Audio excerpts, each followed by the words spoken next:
Aksi 4 pelaku bobol rumah kosong lintas provinsi dibekuk tim Raja Wali Satreskrim Polres Muara Enim.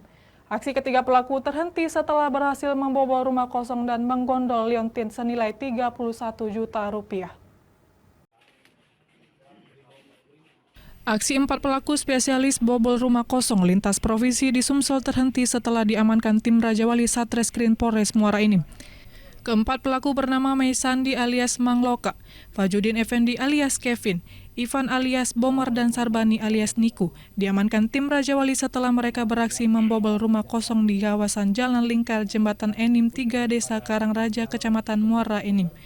Aksi bandit spesialis rumah kosong ini menggondol barang berharga berupa liontin seharga 31 juta rupiah dan uang tunai 1 juta rupiah. Keempat residivis ditangkap polisi di tempat yang berbeda. 3 tersangka ditangkap di Jambi dan 1 tersangka lainnya di Sungai Lilit. Komplotan ini juga merupakan residivis yang sempat melakukan pencurian sepeda motor di kawasan Kecamatan Lawang Kidul, Kabupaten Muara Enim. Pencurian pemberatan, di mana pelaku terjadi di wilayah Lawang Kidul, beberapa lokasi, ada 5 lokasi, kemudian 1 di wilayah Muara Enim. Para pelaku berjumlah 4 orang, 3 ditangkap di Jambi, kemudian 1 ditangkap di wilayah Sungai Lilin. Dari hasil kejahatan mereka jual dan hasilnya dibagi rata untuk berfoya-foya dan judi slot serta membeli narkoba.